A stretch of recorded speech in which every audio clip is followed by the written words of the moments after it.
You're listening to the Kelly Green Hour for the Always Next Year Podcast Studio Network. You can find the team on our Twitter, at ANY Podcast, or visit us on our website, www.alwaysnextyearpodcast.com. And now, to bring us in, the Jackdaws. A fighting man I used to be, revered and feared through Killarney. Now I'm back to hitching with the wind. But if Mickey Flynn should ever find me, I'll throw me caution all behind me and square off on that son of a bitch again. He cracked open a river too, he beat me Sunday through and through, and so jiggle my unconscious frame.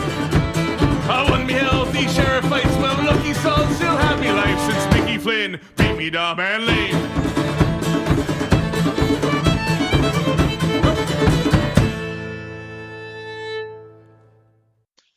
Good evening, everybody, and it's here. It's finally here. The NFL season has arrived as football fans everywhere rejoice, and especially here in Philadelphia, since the Philadelphia Phillies have decided not to be a good baseball team.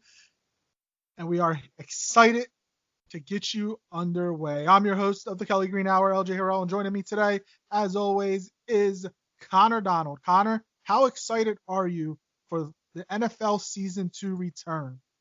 I'm so pumped. I've been doing fantasy drafts all week and preparing for this show, preparing predictions, it's so much. I don't want to talk about fantasy right now. I have Antonio Brown in one of my leagues, and he decided to, be a dipshit. And so we'll see how that goes. He's probably not playing this week, so I have him in like 3 leagues. So but it's no more disappointing than I bought my Android box so that I got this IPTV app to watch Philly sports more. Yeah. It cost me $50. The first thing I turned on today to test it out, they're in the 10th inning of the Phillies game. So you saw the home run in the bottom of the 11th? I saw the walk-off. They put Vincent in and just boom. That's a good way to get man. If somebody has never watched Philly sports and that was the first thing they saw, they might think that Philadelphia sports fans hate themselves, which sometimes up until recently, February 4th of 2018, that may have been true. I agree. I could not agree more. But lucky I've been a long-standing Philly fan, so I'm used to what I turned on today. Exactly. All right, so we have a lot to get through today, so we're going to get started right away. First, we mentioned how this is the opening week of the 2019 NFL season, so we're definitely going to get into the Eagles-Washington Redskins matchup. We're going to give you our division winners, our wild card teams, our Super Bowl picks. You're going to get it all. Then we'll get to our pick segment. Doing it differently this year. Last year, we kind of went through and picked every game when it was me, Rob, Shane, Steve, Steph, and Kev when he was here. We went through every game. I won that, by the way, but we're not going to do it like that this year. We're going to do it differently here on the Kelly Green Hour between me, Connor, and myself. Again, we kind of mentioned it last week, but we'll pick the Eagles game. That'll be a point value. We'll pick a lock. That'll be like a 1 point value. An upset will be a 2 point value, and we'll keep track of that throughout the year. And at the end of the season, we'll see who does better. And when it comes to the upset and locks, you got to do it with spreads. So we'll do it by spread, and we'll do the winner by straight up, but we'll see how it goes. All right, Connor, the NFL rosters were solidified or were finalized this week. Surprisingly, the Eagles didn't make any claim waivers, didn't adjust their roster. What was the biggest surprise for you coming out of Saturday, 4 p.m., going through Monday or Sunday when the claims were able to be put in, and Monday when the practice squads were put together? What was the biggest surprise for you in terms of the Eagles roster? This could just be my pure hatred for him at this point, but I was surprised Mac Hollins ended up making the roster.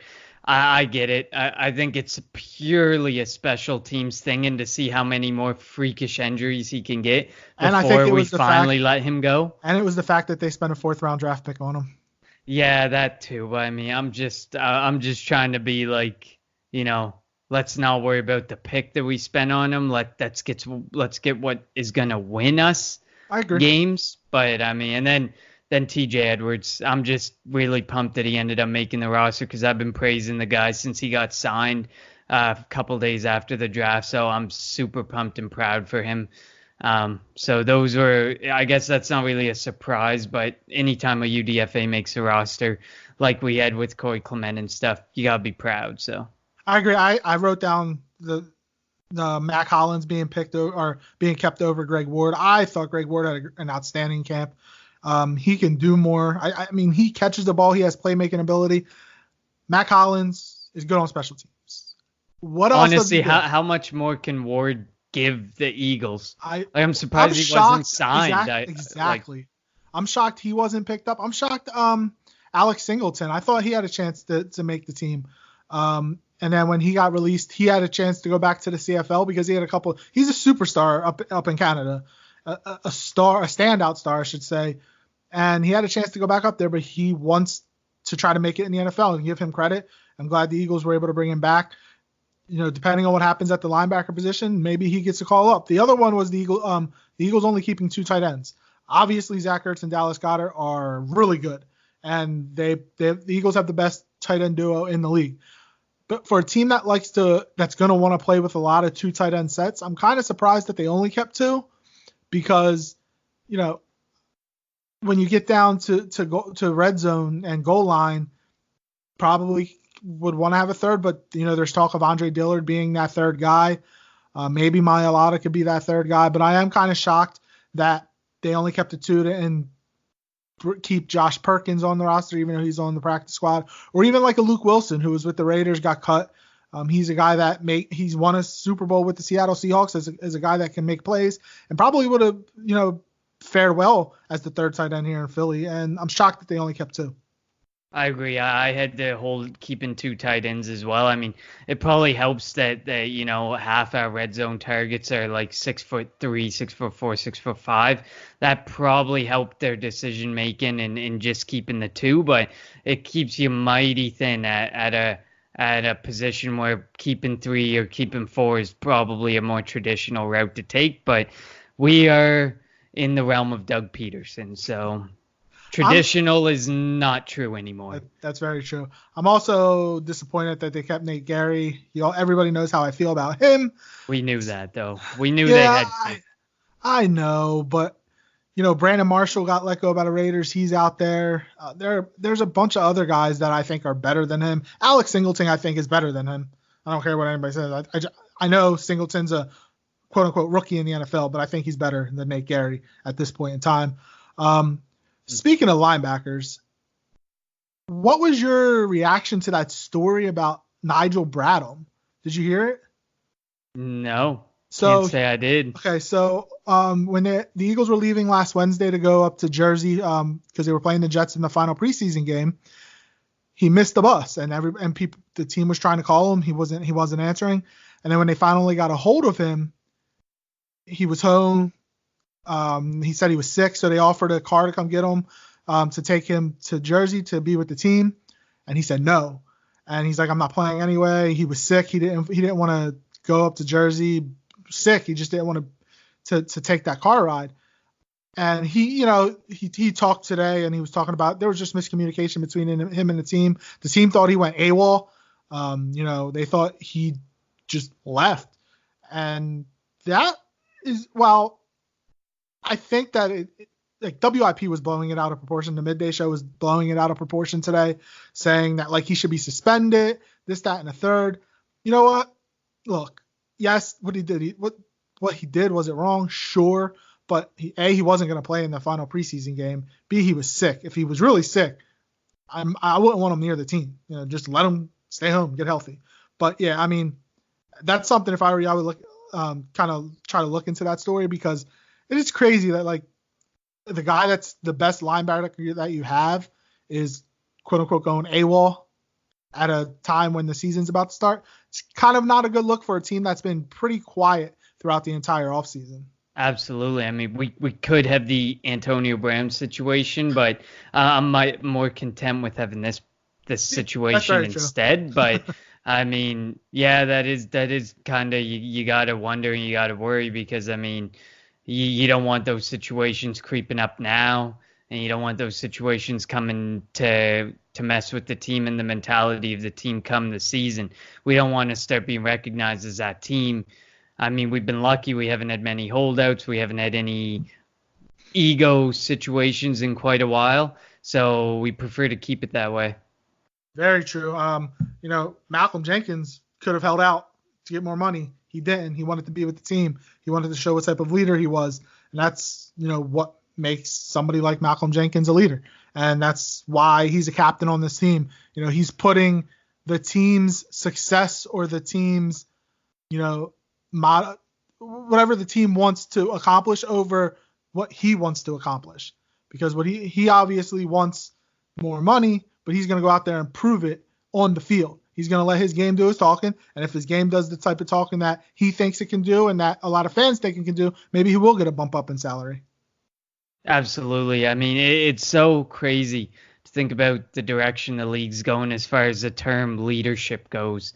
I think there's so many who you think would be a leader and so many you respect, like a Melvin Gordon. I can't really put Antonio Brown in that situation, but there's so many people who we praise, and when push comes to shove, they're not about the team. Ezekiel Elliott's not about the team. He had 2 years left on his contract. That ain't about the team. That's a guy who's all about himself. And I think at the end of the day, it's going to stand out who really is doing it for the team in a spot like Dallas.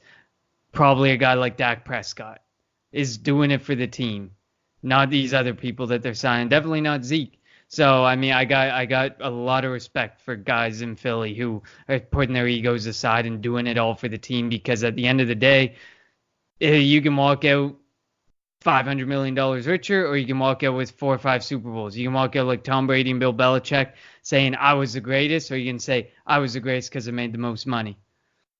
Yeah, I 100% agree with you.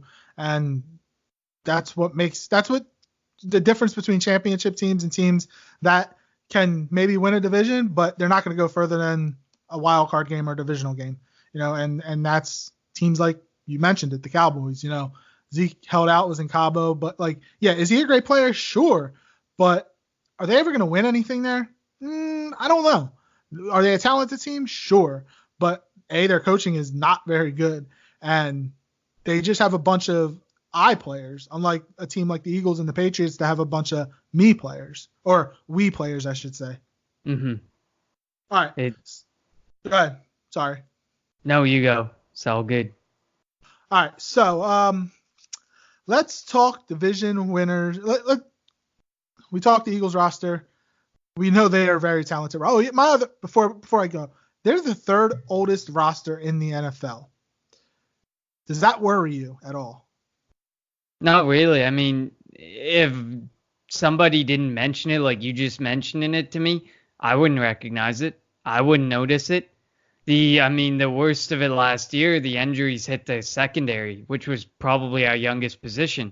Mm-hmm. So at the end of the day, unless you say it to me, I don't really notice it. And if it doesn't translate over into the play where everybody's like walking instead of running, I don't think there's anything to worry about. And the one thing that Howie has done a good job of is so you have 38-year-old Jason Peters. He has a rookie ready to replace. He could start right now in the NFL, but he has him ready to replace him. You have 37-year-old Darren Sproles. You have young guys. Miles Sanders doesn't do the same stuff, but Miles Sanders is your running back of the future. So they have young guys in place to replace the older veterans, except maybe at the safety position. That's a little bit of a worry. But where they are older at positions, they have young talent behind them ready to replace them next year. Exactly. I think that's a big thing that a lot of people don't notice when they talk about the ages. Like Fletcher Cox played 100% of snaps during the playoffs through it all, but he did not throughout the season. Like he's able to rotate his players really well. He's given Doug Peterson and Schwartz a nice lineup of people that they can rotate in and out and rest. And it doesn't matter what age they are, because come the playoffs, They got their rest. They got their time. They didn't have to play 100% of the snaps. And they're ready to go come playoff time, like we saw Fletcher Cox in the last 2 seasons. He came out and he probably put his best games forward in the playoffs because he was well rested. His body was in fairly good shape, but obviously it takes a toll on you the season and the playoffs. So, I mean, I think they do a good job of having a nice lineup behind them to replace them. And when it's a blowout game, you can get those guys out and get them rested. 100% agreed. All right, so let's move on. We are going to take a look at both the AFC and the NFC. We are going to go through the divisions, give our winners, and give what the playoff picture will look like, and then give our Super Bowl picks. Now, there's a lot right in Philadelphia. You know, we are high on the Eagles. If you have a good team, you should be high. A lot of, this is what I hate about Philadelphia-born Cowboy fans. When they hear Philadelphia Eagles fans say, this is our year, the Eagles, they should be going to the Super Bowl, they get mad. They're like, you always think you're gonna go to the Super Bowl. You always say that every year is your year, blah, blah, blah. If you don't think you're going to the Super Bowl, what is the point of even being excited for football? Am I wrong in thinking that? No, absolutely not. I mean, yeah, well, you can sit there and call us homers, but at the end of the day, so is anybody. You ask a Dallas fan, I bet they have themselves going to the Super Bowl. New Orleans fans, same thing. Green Bay, I mean, the only ones are, for the love of God, if there's a Redskins fan or a Giants fan who's going to come, or a Dolphins fan, I think the Dolphins have accepted it. They're accepting of what's going on. But if those guys come up to me and they say it, then there's a difference between being a homer and just completely being delusional to the situation. If you look at the roster that the Eagles have, this is one of their most talented rosters in recent memory. This may be more talented roster than the Super Bowl team. They're not as deep at defensive end, sure. But, if you look at the other positions, they're deeper at wide receiver. They have a legit speed threat. While LeGarrette Blount and Jay Ajayi were really good in 2017, Miles Sanders is going to be really good. The tight ends, both tight ends are going to be, Zach Ertz was here, but Dallas Goedert wasn't. Trey Burton was our backup. I think Dallas Goedert has a chance to be, if he was on any other team in the NFL, minus Kansas City or San Francisco, he's going to be a top 10 tight end in the NFL. Defensively, we're really young at the corner positions. We gave up over 500 yards to Tom Brady in the Super Bowl and still won. So, it'd be really hard for them to be that bad. And then, I just think that this team is loaded from top to bottom, and that's where Howie Roseman deserves so much credit at putting this roster together. I agree. And when we did start digging in here in a second, I had a real tough time for us in the divisional round in making the decision, or in the conference round on making the decision on whether to go Philly or not. But I stuck Philly. But I'll justify it down the road once we get into this. All right. So let's start in the AFC. I don't even know if we should even start in the AFC East, but we will start in the AFC East, where the Patriots have reigned supreme forever, it seems like, ever since the Belichick-Brady era has started. We know Miami is tanking for Tua, most likely, trading Kenny Stills and Laramie Tunsil to the Houston Texans. I'm perplexed as why they wanted to try to trade for Jadeveon Clowney. Makes zero sense to me, especially since they're trying to tank. They're starting Ryan Fitzpatrick, but he'll play for maybe 5 weeks, and then Josh Rosen will get in there and get killed. Well, we can only hope. I mean, you didn't trade for Rosen just to have a 40-year-old quarterback. And then the Jets are a better team. They have a good young quarterback. The Bills released Shady McCoy, going with Frank Gore and Henderson, right? Singletary. Yeah. Sorry, Singletary is their rookie back. I'm taking the Patriots in AFC East. I'm assuming you're going to do the same. Yeah, I got the Patriots going 11-5, but I'm high on Buffalo. You'll see down the road. I'm really high on Buffalo this year. I think they got a really good team, and they gave Josh Allen the weapons to really succeed. And that defense was solid last year, and I expect them to be just as good, if not better.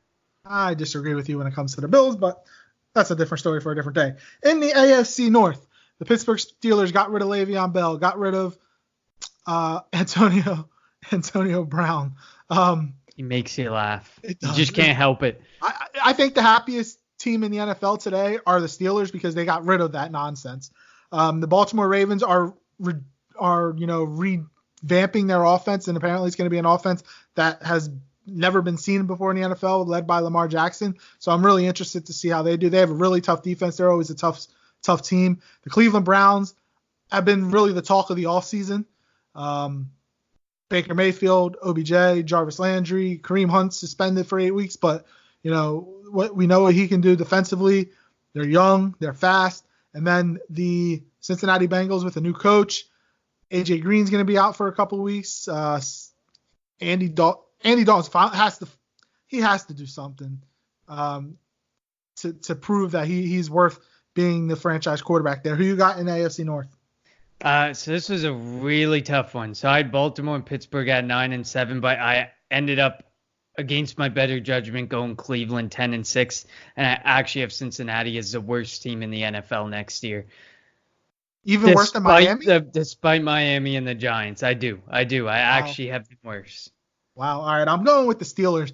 I think the Steelers, they got like a load off of them after getting rid of Bell and Brown. And Juju Smith-Schuster is really good. James Conner is really good. And I think that, and they drafted Devin Bush from Michigan. He's going to take over in that middle of that defense at the linebacker position. I think they are going to come out and be like the Steelers of old, I think. And I think the Steelers win the division. Yeah, that one was a tough one. That division, that might be the best division in football. Those top three teams. Nothing was more difficult than the AFC South, but that's because they're all mediocre teams. Very true. And speaking of the AFC South, we are going to go there. Our old friend Nick Foles, the Super Bowl 52 MVP, is quarterbacking the Jacksonville Jaguars. And then you have the Indianapolis Colts, who are without Andrew Luck, now being led by Jacoby Brissett, who got a nice bump up with his 2-year, $30 million contract extension.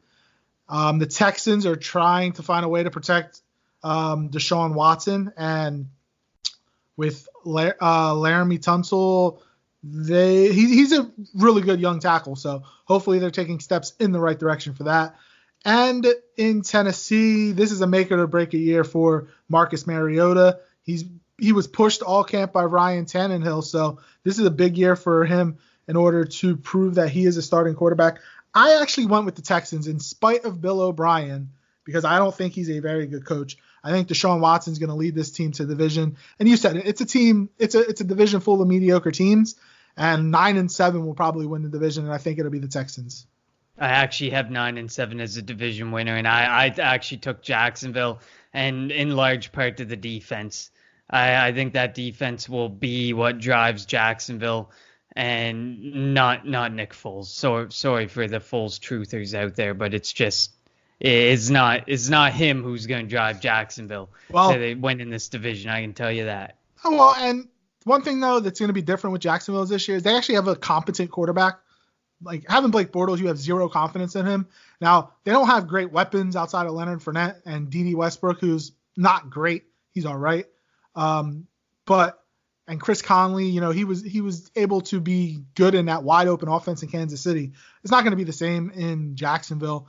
And yeah, DeFilippo's out there, but we're going to find out a lot about Nick Foles. We know what he can do when he comes in, as a relief pitcher, quote unquote, for Carson Wentz and leading the Eagles to the playoffs and the Super Bowl. What is he going to do as a starter? Is he going to revert back to his Ram days, or is he going to just be another mediocre quarterback? And we're going to find out a lot about him this year. He will not revert back to that because his coach is not Fisher. You cannot revert that far back. Doug Marrone isn't that great of a coach either. He's pretty damn close. Yeah, this is true. All right, so let's go to the AFC West, which I found it to be a tad bit hard, at least at the top. I think there's two really good teams at the top in the Chargers and Chiefs. Obviously, the Chiefs have the reigning NFL MVP, a team that went to the AFC Championship game last year and were a D Ford offsides away from going to the Super Bowl. They revamped their entire defense. They went from a 3-4 to a 4-3, getting rid of Bob Sutton and bringing in Spags. We know what Andy Reid can do offensively, and we know what he can do in the regular season. Obviously, it comes down to the playoffs for the Kansas City Chiefs. The Chargers, led by Phillip Rivers, Phillip Rivers, he's old, but he seems like he has a lot of life in him. He's so young. Or he seems like he's trying to stay young. Look at the way he's popping out kids. That's true. That doesn't look like a near 40-year-old man to me. That's very true. They have to solve the Melvin Gordon issue, and their defensive line especially really good. Derwin James is out. I love Derwin James, but he's out for I think at least 6 to 8 weeks. So that's going to be a big loss for them. We know what's happening with the Raiders and the AB situation. Who knows what's going to happen there? Gruden's not going anywhere. He's got 8+ years left on that 10-year, $100 million contract. They'll be in Las Vegas next year. Will Antonio Brown be with them? Only time will tell. And the Denver Broncos, who are starting Joe Flacco and the Mile High, they had a new coaching staff, do everything. It's going to be a tough year for the Broncos, I think. Who you got winning the AFC West? Honestly, if it wasn't for Derwin James, I think I'd have the Chargers. But I had KC winning it this year with the best record in the AFC at 12-4. Okay. I actually went with the Chargers. I was high on the Chargers last year, and they had the same record as the Chiefs. So it's not like I was wrong with that. I actually picked the Chargers to win the division. But I was close to that. Just didn't happen. I'm going to take the Chargers this year. If there's a year for the Chargers to make a run, it's going to be this year. I don't know if they're going to. That's said every year. I hear that every year. The one thing they have to do, though, they have to solve the Melvin Gordon issue. I don't know how they're going to do it. They don't need him. They don't even need him. Hey, trade him to Philly then. We all know that Howie Roseman tried to. He's poking around. He isn't. Is he out of his mind? Absolutely. But he's trying. Oh, for the offer? Hell yeah, he is. He offered Jordan Howard and a mid-round pick for Melvin Gordon and another mid-round pick. Like, let's be real. Howie's out of his mind. If the Chargers would have accepted that, they would need the fold-up shop. They would be almost as bad as Bill O'Brien. And let's not forget Melvin Gordon was they were going to eat some of that salary because contrary to what people might believe, Melvin Gordon is the highest paid running back in the league this year. They showed it. He has a top 10 salary in the league. It's unreal. Go look it up. Wow. Even after Zeke's contract, he's up he's not the top, right? Zeke's still getting paid on his rookie. He's not. He got a 6-year extension. So even with Le'Veon Bell's contract and Todd Gurley's contract. Yep. Melvin Gordon is a $17 million hit to the Chargers. And he ain't even playing. Wow. If I'm the Chargers, I'm definitely. Why wouldn't they want to redo the deal then? You can redo it, lower his cap. The Chargers are dumb. I didn't know that. Not everyone is Howie. They don't got that magic mind when you put numbers in front of them. All right, so who are your 2 wildcard teams coming out of the AFC? I have the Chargers and the Bills. I know you're going to laugh me up for the Bills. Please explain.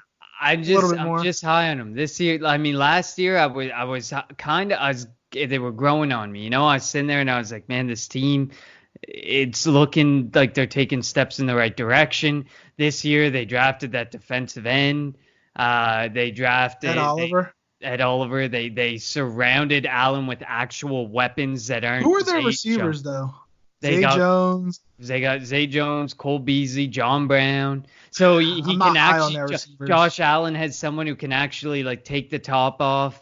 Not high on their receivers. Beasley in the slot. Zay Jones, I still think I'm higher on Zay Jones than some will probably be. I mean, there's something about him. There's this. Everybody has that team where you're just like, I just feel confident, and that's my team. Everyone with the Chargers, year in and year out, that sit there and say, that's my team. I think I have confidence in them. And then they never become what people want them to become. It's my turn. That's what Buffalo might be. You're insane. I'm not going to lie. You are insane.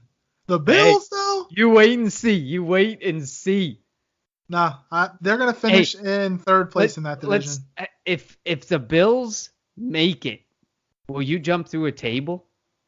Will you wager? You want me to be Bills Mafia and jump through a table? Yeah. Just. Are you trying to make me kill myself? Because I'm probably gonna end up hearing about this every week in and week out. Honestly, I'll probably forget about it because the Bills will be 4-7 by week 11, and nobody's going to care about the Bills. Wow. All right. All right, so well, you give me yours. All right, my 2 wildcard teams are the Chiefs, because I have the Chargers winning that division, but I definitely have the Chiefs up there, and the Jaguars are the second wildcard team. So we're pretty much the same, minus I have the Steelers, you have the Browns, I have the Texans in the playoffs, and you have the Bills in the playoffs. So I'm glad we weren't 100% the same. Let's move over to the NFC. We are going to save the NFC East for last. Let's start with the NFC North.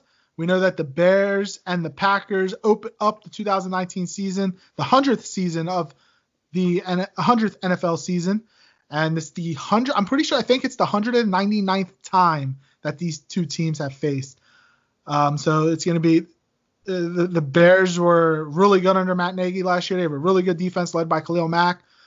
It's going to be a big season for Mitchell Trubisky. The Packers, Aaron Rodgers, this is the first time in his NFL career that he's had to learn a new offense under new head coach Matt LaFleur. So that's going to be interesting. He didn't play at all during the preseason. The Vikings, they have a good defense, and if it weren't for the Bears beating the Vikings last year, the Eagles don't make the playoffs. So it's definitely going to be interesting to see what kind of season that they have with Kirk Cousins. And the Detroit Lions, they're still kind of the Detroit Lions. They're not the 0-16 Detroit Lions, but it's going to be tough in this division. Slightly better than 0-16. Who do you got winning the NFC North? I got Green Bay. I'm actually pretty high on Green Bay. So I got them going 12-4. I actually have them closely behind New Orleans for best record in the NFC. So I got Green Bay winning that, but it wasn't really close. Minnesota I had at 9-7, and Chicago I have at 8-8. I have some regression with Chicago, so. I actually have the Packers winning division too. I also took Aaron Rodgers in one of my fantasy leagues, so I need him to have a big year. Granted, I didn't start him week 1 because of that Bears defense, and I have Phillip Rivers, so I went with Phillip Rivers over Aaron Rodgers, so I hope that doesn't come back to bite me. Oh, speaking of fantasy, which we will get into, we face each other this week. I totally forgot to bring that up. Look at that. All right, so let's go to the NFC South, where the Saints were the number 1 seed and got screwed over in the NFC Championship game. Oh, don't say that. Come on. You don't think they got screwed in the NFC Championship Don't be game? one of those guys. No, I'm just saying. If the rule that's in place now for the pass interference wasn't in place, they win that game. Am I wrong? It's tough to say, man. They had more possessions. They had stuff to work with them in. I understand that, and they had the ball in overtime, but who's to say they get a touchdown there? Nobody's to say that they get the points necessary. I'm not defending the way the Saints fans reacted after that. Oh, God, no. Oh, God, if you defended that, that's no. I'm not defending that. I said I'm not defending that. But am I wrong in saying that was a pass interference? Oh, that was absolutely a pass. Okay, I'm just saying they got screwed in the NFC Championship game. That's all I'm saying. Did they win? No. They had plenty of opportunities to win, but they didn't. But still, they got screwed. The Panthers, Cam Newton coming, he should be healthy. Christian McCaffrey, who's kind of the darling of fantasy football. We'll see if he can have a big year. Luke Kuechly is really good middle linebacker, who I wanted the Eagles to draft back in the day. I kind of wish they did. Forget who they got in that. Who did they get in that draft? I don't remember. Was that Fletcher Cox? No. Was that the Fletcher Cox year? I can't remember. Wow, I can't remember either. Who else is? Oh, Atlanta. Julio Jones is about to get paid a lot of money. Matt Ryan. This team's looking to have a comeback. Dan Quinn is now calling the defensive plays for the Falcons, so that should be interesting. And the other team is the Tampa Bay Buccaneers with a new head coach in Bruce Arians. I went with the Saints winning the South. It's going to be a close race between the Saints and the Eagles to see who gets the number 1 seed in the NFC, in my opinion.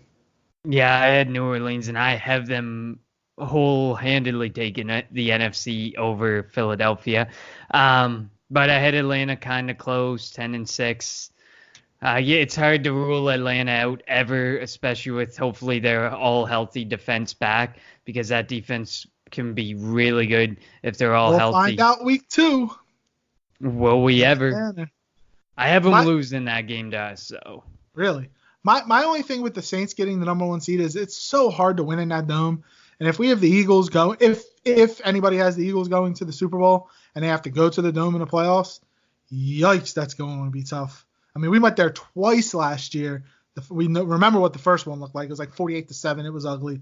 And that second one, the Eagles should have won. And if Foles doesn't throw the interception in the first quarter, early second quarter when they were up 14-0, and if Alshon doesn't drop the ball, or if the Eagles don't rush before the 2-minute warning, and then maybe a different play happens, and after the 2-minute warning, who knows? Things could have been different, but we'll see. But we both went with the Saints. In the NFC West, the Rams coming off of a Super Bowl appearance and just giving Jared Goff the most guaranteed money in NFL history. The Seattle Seahawks with Russell Wilson, and they have DK Metcalf coming in. They just traded for Jadeveon Clowney, so that they're going to be rejuvenated. San Francisco gets a healthy Jimmy Garoppolo back. They drafted Nick Bosa. They're going to see what they can do under their head coach, Shanahan. And the final team is the Arizona Cardinals with the number 1 overall draft pick, Kyler Murray running the what the heck is their coach's name? Why can't I remember now? Cliff Kingsbury. Thanks, yeah. I was about to say Lane Kiffin for some reason. Don't do that. Cliff Kingsbury's air raid offense. We'll see if it can work in the NFL, because we all know Chip Kelly's didn't work after about a year. How do you see the NFC West playing out? I think Arizona's got some work to do, and I'm not high on San Francisco. I still had them below 500. I have it a damn close race between the Rams and Seattle. I had the Rams at 11-5, Seattle at 10-6. Nice. I also picked the Rams to win. Again, you mentioned it, the Cardinals and the Niners, not that great. It's going to be a long building process, I think, for the Cardinals, and we'll see if Cliff Kingsbury is there for the entire time. Plus, Patrick Peterson's suspended for the first 6 or 8 games of the year, so that doesn't really help. There'll be a lot of growing pains there. Yeah, definitely. I am very intrigued by Kyler Murray, though. I like him a lot, and I know he's small in stature, but that kid gets rid of the ball really fast, and he has a cannon for an arm. I don't care what anybody says. Seattle's going to be better this year defensively. They're going to be improved. They have to come to Philly this year, though, because I feel like every time we play Seattle, we have to go to Seattle. At least they come to the Philly this year. So hopefully I think that'll be a really good game. Let's go to the NFC East, where the future Super Bowl champion Philadelphia Eagles reign. And it's a 2-team division pretty much between the Eagles. I wonder who you have winning that. It's a 2-team race between the Eagles and the Cowboys. The Redskins and the Giants are low down to total poll. They aren't going to be very good this year. Who you got winning the NFC East? I got the Eagles, but it was close. I got them at 11-5 and Dallas at 10-6. It was close. Did you copy off my standings that I put on Facebook? No, I did not. But at the end of the day, like, Dallas is still Dallas. That's a team that they came out with the same coach. There's almost nothing different about that team. And everyone, you heard about everybody on Twitter and everyone saying, oh yeah, they're done without Elliott. As soon as Elliott signs, they're fucking going to the Super Bowl. Come on. Like, let's be realistic. That one person makes all the world of a difference. I'm not sold on it. So I had them fall in second place to our Philadelphia Eagles. Dallas is always going to the Super Bowl if you ask their fans. Let's be real. But yeah, I have just their fans, man. You look all over the place. A lot of people are picking that signing. I think that signing will not age well. Oh, you want my honest opinion? It's an 8-year contract. They have him under contract to 2026. As much as age 30, 31 or something. Yeah, that'll age well. And as much as they give him the football, we saw what happened to DeMarco Murray, and Elliott's in better shape than Murray. Like, we saw what's happened to Todd Gurley. Todd Gurley's contract looks terrible right now. He has arthritis in the knee, though, so you gotta give the guy a little bit of a break. I know, but like that's same thing could happen to Elliott, especially with the way they ride him. Who are your 2 wildcard teams in the NFC? I have Dallas at 10-6 and Atlanta at 10-6. My 2 wildcard teams are the Bears and the Cowboys. I also have the Cowboys going 10-6. I have the NFC East. I meant to mention this. The NFC East, the Eagles are 11-5, Dallas 10-6, the Redskins 6-10, and the Giants 4-12. They'll find a way to win 4 games somehow. No, I had them at 3-13, but I had Washington the same. So Okay. you give the Giants a real good hope. I mean, they're going to split with Washington, and they'll beat the Dolphins probably. And that's 2 wins. If they play Cardinals, they might win that game. That's 3 wins, and they'll find a way to win a game. You know, it wouldn't shock me if they won week 1, which would be a shocker. Like, if they beat Dallas, I would be ecstatic. I would laugh. I would too. I don't know if it's going to happen, but I wouldn't be surprised. They had a chance before the signing yesterday, I think. All right. So we don't have to go through the entire playoffs. Who's your Super Bowl pick? I have Philadelphia, but I got to go back around. So I had New Orleans and Philly, and then I have Green Bay and Philly. And in Green Bay and Philly, I sat there for a while, man. I sat there for it's been days going through my head like Green Bay, Philly. And then I was like, you know what? I'm going to be the homer. I'm going Philly. And then I took them all the way to the Super Bowl. I was like, if you're getting by Green Bay at Lambeau, you're going the rest of the way. And that's how I have it playing out as we'd be on the road the entire playoffs, basically, because we'd be going into Green Bay, and then we'd be going into New Orleans, making it out at the Super Bowl against Kansas City. I have KC beating New England, and sadly the homerage stops there because I have the Andy Reid final revenge on Philly, and I have KC winning the Super Bowl. Wow, you have Andy Reid winning his first Super Bowl against the Eagles? I do. The homerage had to stop. It had to stop. I mean, you're lucky Philly made it that far. I'm going to come back to my book that I have it written in, and if they end up being eliminated somewhere where I had them before, well, the homer got the best of me. All right, so you have Eagles, Chiefs with the Chiefs winning. I do have the Eagles in the Saints in the NFC Championship game in New Orleans, which is going to be really, really, really tough. Like, it's so hard to win in that building, but I think the Eagles will find a way to win. This is Carson Wentz redemption tour. You know, he's out to prove everybody wrong. He's out to prove that he can stay healthy and that he can win a Super Bowl. He may even be the MVP of the league. Possibly. Who knows? I'm not going to say he's going to be the MVP because whoever wins league MVP has yet to win a Super Bowl.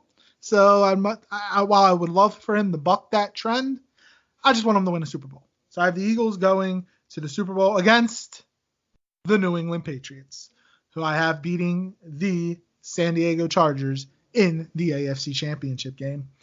So it's Eagles-Patriots for the 3rd time, and I'm going Eagles. I'm being a big homer today. I'm being a big homer this year.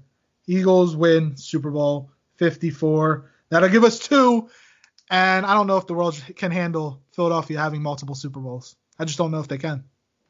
I don't think the world can handle fans eating shit again. I hope that doesn't happen. It's nothing to do with the Eagles and everything to do with the way the fans reacted. Exactly. All right. So Connor has the Philadelphia Eagles and the Kansas City Chiefs in Super Bowl 54 in Miami. The Eagles will be making 2 trips to Miami in both of our opinions, but you have Patrick Mahomes and Andy Reid defeating the Eagles. I have the Eagles facing the Patriots for the 3rd time and the Eagles coming away with the victory. I am definitely going to be interested to see how this plays out when we get to January and we see how our picks came out. All right, Connor. Week 1, Eagles at home hosting the Washington Redskins. Let's dive into the Washington Redskins real quick. Offensively, they don't have much. Darius Geis is going to be their workhorse back. They have Adrian Peterson. Jordan Reed, they have, if he's healthy, he's been concussed, but I think he's going to play on Sunday. At right guard, I think it's right guard. They're starting Eric Flowers. You know, the turnstile left tackle for the New York Giants. Yeah, he's starting at guard. Fletcher Cox and Malik Jackson should both have a field day against him. What are your thoughts? Yeah, I have to agree. I mean, I don't think the loss of Trent Williams should be blown out of proportion the way it is. I mean, you do have Donald Penn going in, and I don't think he's that good. I mean, I don't think Donald Penn's great, but I don't think he's like the massive downgrade from Trent Williams that everybody makes it seem. He was an extremely reliable tackle out in Oakland. So, and I actually think the Redskins are kind of an underrated team, and I mean the Russian attack this year is going to be a lot better. I think with Darius Geis and hopefully a fully healthy Chris Thompson, depending how often teams get in the backfield on him. But I actually, right before we came on the air, I did notice they're actually saying that Adrian Pearson might be a healthy scratch. Really? I did not see that. Yeah, they're actually thinking about scratching him for someone who can help on special teams more. Like, not that that's going to help them beat the Eagles, but, I mean, you'd probably have a better chance running with those three backs and not a special team specialist. But I'm not a coach in the NFL, so what do I know? And then I find the defense is young and obviously needs a lot of work. They gave away some big pieces and dropping Foster, letting Zach Brown go. Is Allen hurt? Am I right to say that Allen's hurt? Jonathan Allen? I don't think he's hurt. Maybe not. Maybe I'm wrong. Maybe that was last year. But, I mean, they need work and they should be weaker than last year, but I think they have a lot of potential. So, I mean, am I saying they have a chance this Sunday? Oh, hell no. But I do think they're underrated and they're coming along in their rebuild better than other teams in the NFL, in my opinion. And so, I mean, is our line going to have a field day against their line? Absolutely, when it comes to defense and offense, I think. But, I mean, I think people underrate them a bit. But I guess that's because we're the Eagles looking down on everybody. I agree with you. I mean, they are – look, Eagles fans can't get worried if the Eagles start slow, which is a total possibility because Carson Wentz hasn't played in what seems like forever. So, I mean, Ryan Kerrigan, who seems to abuse the – I think he has over 11 sacks against the Eagles. They got to find a way to contain him. And Lane Johnson, as long as he's healthy, I think they'll be fine. Josh Norman's probably going to be on Alshon Jeffrey. So if the first play of the game for the Eagles is not a play action deep pass to Deshaun Jackson, I will be mad. It better not be a handoff to Jordan Howard. It's been hyped up. I want a play action deep pass, just like the Monday Night Massacre when Mike Vick did it, when the Eagles won that game by like 5 touchdowns, and he went off for like 6 touchdowns himself. I want a play action deep pass to Deshaun Jackson. If it doesn't happen, I will not be a happy man. You know Dougie P. He ain't coming out with a handoff to Howard or Sanders. Do you remember when Andy Reid was here? One of the years, it felt like 8 straight games the first play of the game was a play action deep pass. And like I was annoyed at that. Like I could call Andy Reid plays because he was so predictable, but like now I'm calling for that. If Doug Peterson doesn't call that, I'm gonna be mad.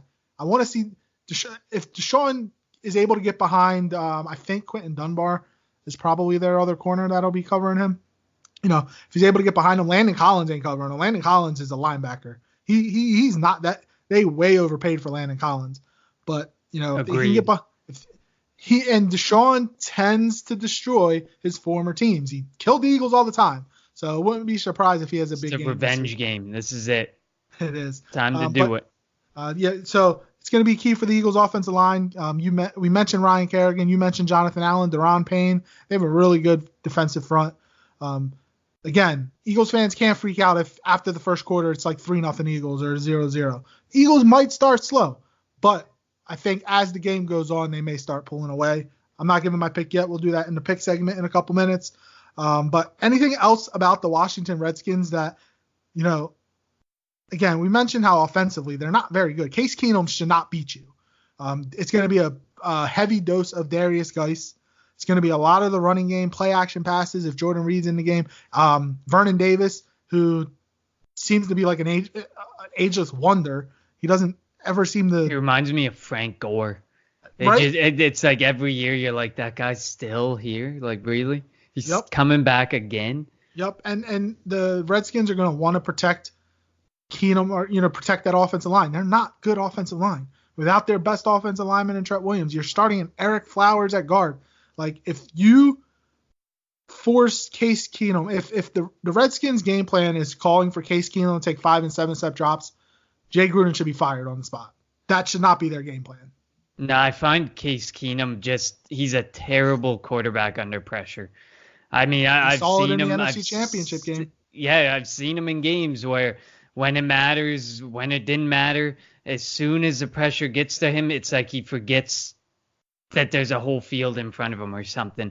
And so, I mean, I agree with Keenum. I think we see Keenum in one matchup, and we will get a different quarterback in our second matchup with the Redskins. It'll be Dwayne Haskins. I hope Dwayne Haskins gets the opportunity to play. I want to see what he's got. I don't think he's any good. I wasn't very high on him. You know what? I'll agree. I wasn't very high on him. I don't mind Kyler Murray. What I've seen from Daniel Jones, I don't mind. But, I mean, Dwayne Haskins, I don't know. I don't know if I'm sold on him, and I don't know if the skin should be sold on him as a franchise quarterback. But there's only one way to find out. Very true. They feed him to the Wolves. Just let them play. And that's who we'll see, because the Eagles don't play the Redskins again until later in the season. They finish off the year. Their last, 7 games, something like that, they got 5 division games. Like, they played the Giants 2 of the last 3 weeks of the season. Like, their schedule is set up to where they may start the season 4-2, 3-3, 4-2, and we may start panicking a little bit. But their schedule is set up to where their last 7-8 games, they could go on a run and get hot going into the playoffs. Yeah, I think I had us starting pretty slow, and then it just ramps right up because you get the Skins once, you get the Giants twice, and I mean the Cowboys flip a coin on both those games. Yeah, you get Miami, you get it gets good for them. It gets good. It does. Sorry, so this is gonna be it's week 1. It's a division matchup. It's going to be fun. The link is going to be rocking. We can't wait. Now let's move to the pick segment. Again, we mentioned it earlier. We're going to pick the Eagles game, which we'll do last. We pick a lock and pick an upset. You have to at least pick one upset. You can do 2 upsets if you would like. You get 1 point for the lock. You get 2 points for the upset. And you get 3 points for the Eagles game. Sound fair? I think that's fair. Sounds good to me. All right. So did you do a lock and an upset or 2 upsets? I did a lock and an upset. All right. So who'd you take in the lock? I am locking down the Chargers against the Colts. I don't hate the Colts without Andrew Luck. I just don't think they have a chance against the Chargers. So I got the Chargers locked over the Colts. All right. I took the Ravens over Miami. Miami and the players aren't going to say they're tanking for Tua. The front office is pretty much saying they're tanking for Tua. And I think both. You could probably pick whoever's against the Giants or Miami all year. That's very true. I also, I really want to see what this Ravens offense is going to look like. I was a huge Lamar Jackson fan when he came out last year, and Shane was saying I was crazy, but I knew he was going to become a starter in the NFL. And if they just give him a chance to throw the ball, he's going to be really good. Who's your upset? Oh, you're going to love this. I got the Bills over the Jets. I had a -3 for the Jets. So, yeah, I got the Bills over the Jets. There's a few upsets, but I mean, nothing was blow it out of the water. Like, the biggest spread is the Eagles over the Skins. So, I mean, it was tough to find a good upset. But just because you're laughing at me over the Bills, I'm so glad that was my upset. I mean, that's a good one. I mean, all right, so the one I took, it's only a 1-point spread, so I think we might have to put guidelines on this for next week. I wasn't really thinking. I took San Francisco over Tampa Bay. Tampa's a 1-point favorite. That is probably really shocking. Probably because San Francisco has to go from the West Coast to the East Coast, is my guess. But I'm going to take San Francisco over Tampa Bay. While I think Tampa is going to be better, I think San Francisco is, at least early in the season, is going to play well. So I took San Fran over Tampa. Now the Eagles game. Who you got? Eagles, Redskins. I got the Eagles. Easy. I even tagged a score on this one. I have the Eagles winning 34-10. Slow start, but they will ramp it up in that second half and just pile it on. I agree. It's going to be a slow start. I have the Eagles winning 27-10. my thing, the Eagles scored a total of like 40 points in the first quarter last year in 16 games. They were like one of the worst teams in the NFL scoring in the first quarter. So this week they might not score in the first quarter, but unless they do what I say, if Doug Peterson lets me call first play of the game, they'll score. Play action deep pass to Deshaun, 75-yard touchdown bomb. That'll be a quick start for the Eagles. That's what they need. The one thing that the Eagles have talked about all week is, or at least Doug Peterson has talked about all week, is quick starts. He's got to get Carson Wentz into rhythm. Get the running backs involved. Get Deshaun involved. Get Ertz involved. Get Alshon. They need to get everybody involved. And if you can score quickly and get up on the Redskins, they'll quit. I don't think the Redskins offense is not good. Now their defense, we've mentioned it. Their defense is pretty good, but I don't see the Redskins being able to score on the Eagles. And if they do, if the Eagles were to somehow lose this game, we're gonna have a lot to talk about next week. Oh yeah, we don't want to think about that right now. That's not the position we want to put ourselves in. We got high predictions. That's very true. All right, so before we go, I mentioned earlier, me and you face off in fantasy this week. You want to talk some trash at all? Man, is that the league you have Antonio Brown in? No, it's not. That was my I was money. gonna say, man, League. I'm going to look right now because did I draft Brown in this league? You did not. Oh, thank God. I thought I did. I did go out and pick up Terrell Williams today, though. But I'm probably not going to start him, but I thought I had to. I mean, if you want to talk some trash, I am predicted to beat you by 1.3 points. So, I know. I have two guys going in the Thursday night matchup. I have Aaron Jones and Mason Crosby. So yes, that's happening right now. They're out there right now putting up goose eggs. They are. It's not good. Not a good start for me. Not a good start at all. But we will discuss our fantasy matchup next week. Again, now that we're into the regular season, we are going to start having 2 shows a week. We'll do early in the week, we'll do a review of the previous week's games. And then as we get towards the end of the week, we will do a preview of the following week's game. So the Philadelphia Eagles are in Atlanta on Sunday Night Football next week. Should be an outstanding matchup. I cannot wait. I am super excited, Connor, that the NFL season is back. Week 1, Sunday, 1 p.m. cannot get here fast enough. We need to get you up down here. I don't know why I said up here. We need to get you down here in Philly to come to a game. Don't send me further up north, man. It gets too cold. I don't mind the cold, but we need to get you down here in Philly to get to a game, man. We need you down here with us one of these weeks, one of these years. Maybe it'll be this year. Who knows? Get you down here to experience the true Philadelphia fandom and what it's like to experience a game day in Philly. I got it. The zone does not do it justice up here. I don't get that true feeling of what it's like to be in Philadelphia. I've been once, and I've seen Phillies games, I've seen Sixers games, I've seen Flyers games, but I've never seen an Eagles game in Philly. I saw one in Washington. It was terrible. But well, that stadium is awful. Exactly. But the Redskins? Or wait, you were in D.C., right? Yeah, D.C. Or Maryland. The Redskins. Okay. Yeah, Landover, Maryland. Okay. Yeah, that stadium's awful.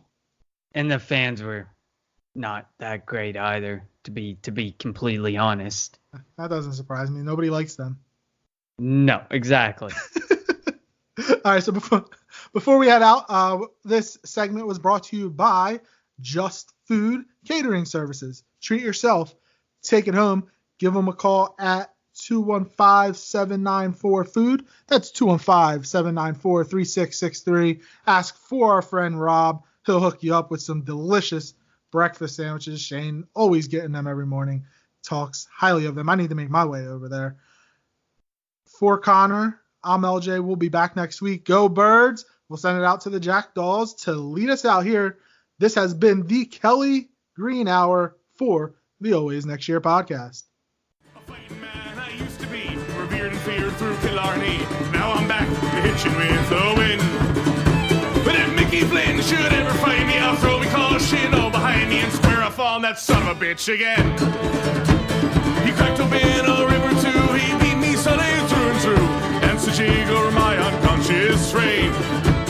I won me healthy sheriff fights, well, lucky son, still have me life since Mickey Flynn beat me dumb and lame.